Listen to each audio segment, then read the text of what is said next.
worn by queens and princess, in the realm of royalty, pageantry, and nobles.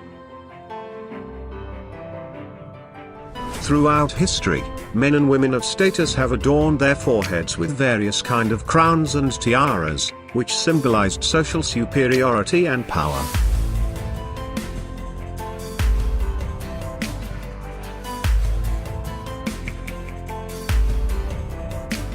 The fashion of wearing precious tiaras has fluctuated with history and gone in tandem with society's appetite for egalitarianism or elitism, but it has not vanished. The downfall of many European monarchies might have diminished its importance, but curiously, the notion of elitism and dream of being a princess, even for one day, has continued to seduce generations, and tiara has remained in fashion, in its classical styles as well as in new art forms.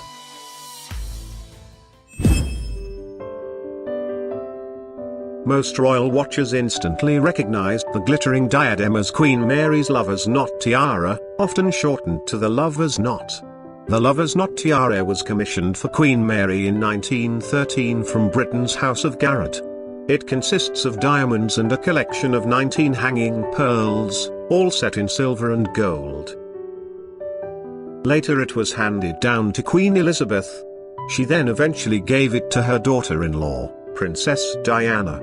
It was through Diana that lover's knot became one of the most recognizable pieces of jewelry belonging to the British royal family. She famously paired it with a white, pearl-encrusted Catherine Walker ensemble while visiting Hong Kong in 1989. Upon her divorce from Prince Charles, the tiara was returned to Queen Elizabeth as part of the divorce deal. Kate Middleton didn't wear the lover's knot tiara for the first few years of her royal tenure. On her wedding day, Kate Middleton wore the Cartier halo tiara. Then, for other formal occasions, most notably at the state dinner for Chinese President Xi Jinping, she donned the lotus flower tiara. However, in December 2015, she wore the lover's knot for that year's diplomatic reception. Immediately, comparisons to Diana were made. Since then, it's become the Duchess's formal headwear of choice. Ninth on the list is the Marie III's, Duchesse d'Angoulême Emerald and Diamond Tiara. The tiara, which was designed and executed by the French royal jewelers Everard and Frederic Baptiste in 1819, was a masterpiece of the French jewelry craftsmanship of the early 19th century. The design of the tiara was a symmetrical design of scrolling foliage, mounted with over 1,000 diamonds set in silver, and 40 emeralds set in gold. The silver and gold lines of the settings are clearly visible in the photograph of the tiara. The tiara survived the French Revolution and was hidden away together with other royal treasure. Eventually the tiara was sold in an auction to an English aristocrat. It was on display at the Albert and Victoria Museums for several years until the owner of the celebrated tiara successfully negotiated a deal with the Louvre Museum that brought him the returns he expected. Thus the emerald and diamond tiara of the Duchesse d'Angoulême, Marie III's Charlotte, the only child of Louis XVI and Marie Antoinette to survive the French Revolution, finally became the property of the Louvre Museum, where it is displayed today. Eighth on the list is the Lin Aquamarine Tiara. A tiara that comes to us courtesy of the Belgian noble house of Lin. The Lin family have held their titles for centuries, but this tiara is a thoroughly modern addition to the extended family's jewel collection. In 2009, Prince Edoardo Lin della Tremoille married Italian actress Isabella Orsini. This beautiful diamond and aquamarine tiara was made for the occasion. The sparkler, which was created by Hollemans, features a large central aquamarine bookended by smaller aquamarines. And, because this is a Lin tiara after all, the piece also incorporates diamond scriptures as a major feature of the design. Isabella also wore aquamarine earrings, to coordinate with the diadem. The universal themes of nature, strength, beauty, femininity and unity. The Mouawad Miss Universe Tiara 2019 begun life like this, as inspiration.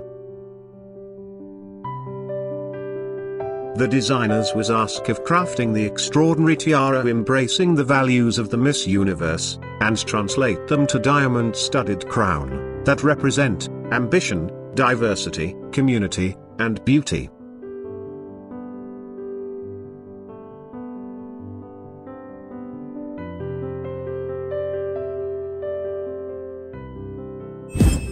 This tiara came to life in a meticulous process that combined the artistry and creative vision, using technology, master craftsmen, and the expertise to source and polish diamonds to the highest standard.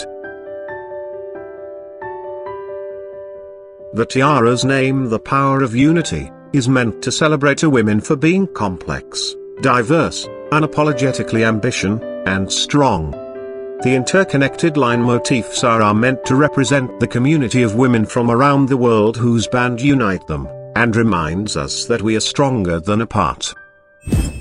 Sixth on the list is this beautiful emerald tiara from the collection of Princess Katharina Henkel von Donsmarck in the 1900s. I think it is difficult to exaggerate the importance of this emeralds. This is undoubtedly the greatest raw of original fabulous stones, 11 of them perfectly match.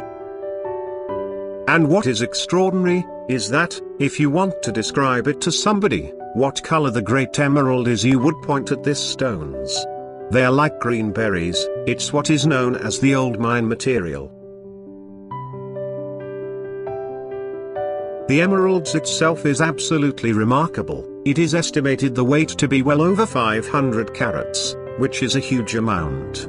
They would have been mined in Colombia, probably in the 16th century, and they would have been traded with India. The emeralds are typical of a way of wearing emeralds in India in the 17th century, cutting them in a way of almost rolled pebbled beads, and characters will be drilled along the main axis, with this rather thick drill holes. So, one can easily imagine that this could worn around the neck by a Maharaja or a prince. And then, subsequently finding its way into France in the turn of the 19th century. There's really no period in European history where jewelry was more glamorous and more abundant than the better part of end of the 19th century. Prince Guido Henkel von Donsmarck was at that time the richest man in Germany and one of the richest men in Europe. In 1887 he married a Russian aristocrat, Katharina Sleptsov, and this tiara was commissioned for her as a gift. Donsmarck commissioned this tiara from Chormy. The design of the tiara, the base of the tiara, is typical of the late 19th century. Very delicate garden forms set in diamonds and studded with this large cushion pale yellow diamond, which contrast perfectly with the emeralds. Fifth on the list is the Queen Alexandra's Kokoshnik tiara. There are so many reasons to love Queen Alexandra's Kokoshnik. It's an utterly classic tiara from a design perspective. It's a literal wall of diamonds. It has a fascinating Romanov-related backstory.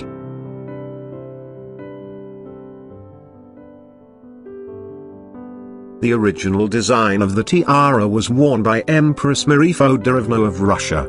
Then after it was seen by her sister Queen Alexandra, she already knew what she wanted on her wedding day.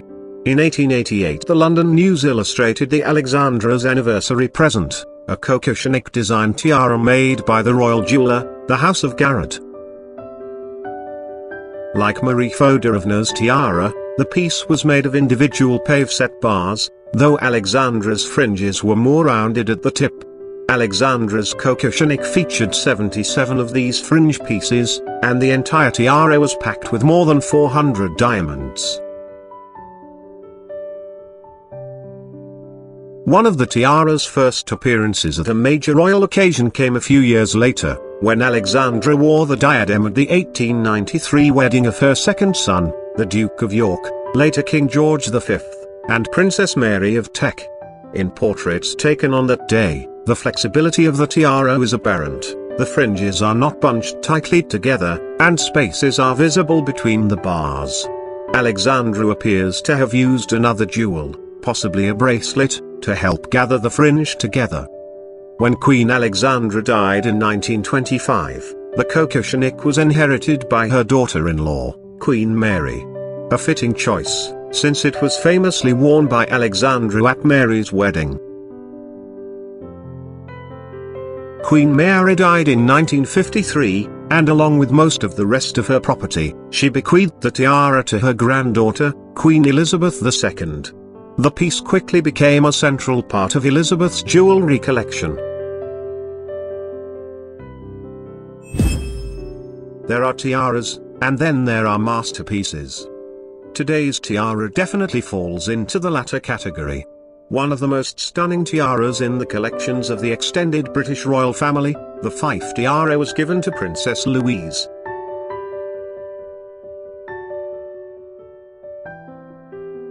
Princess Louise is the granddaughter of Queen Victoria, and she was the eldest daughter and third child of Albert Edward, Prince of Wales, and Princess Alexandra, who later became Edward VII and Queen Alexandra. The Fife tiara is made on an extremely intricate and delicate frameworks, and it contains diamonds ranging in weight from 1 to 10 carats. It was made in 5 pieces, and almost like one now. The tiara is extraordinary in its construction: silver in the front, gold in the back, and all of the 200 carats of diamonds, beautifully cut, while being presented in the thinness framework. But what really extraordinary is the tiny pivots in which the pear-shaped diamonds are presented, and they would have caught the light. When Louise, Duchess of Fife, worn it, it would be an extremely beautiful to behold. Third on the list is the Brazilian aquamarine tiara.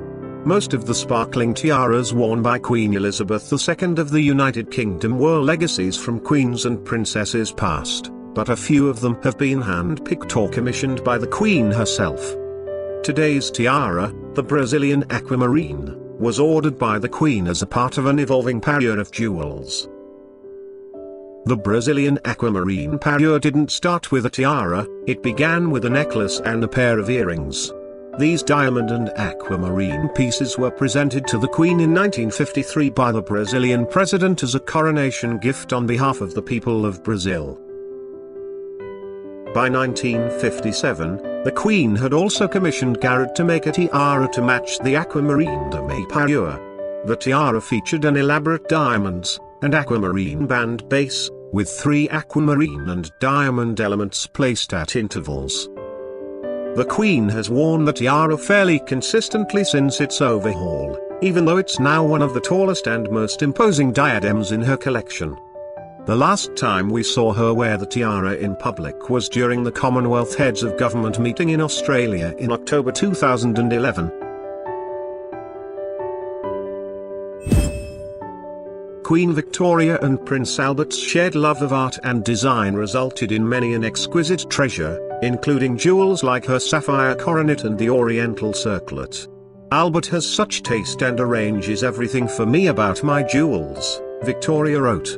This Gothic-inspired emerald and diamond tiara is another example, a piece personally designed by Prince Albert and commissioned in 1845 from the London jeweller Joseph Kitching for £1,150. The tiara, nearly a full circlet in shape, has a base of cushion-shaped diamonds and step-cut emeralds topped by a graduated row of 19 inverted pear-shaped emeralds. The largest emerald weighs in at 15 carats. The tiara completed a parure of emeralds and diamonds previously gifted to the Queen by her husband, including a necklace with 9 clusters of emeralds surrounded by cushion-shaped diamonds, a pair of pendant earrings, and a brooch featuring a 20-carat emerald.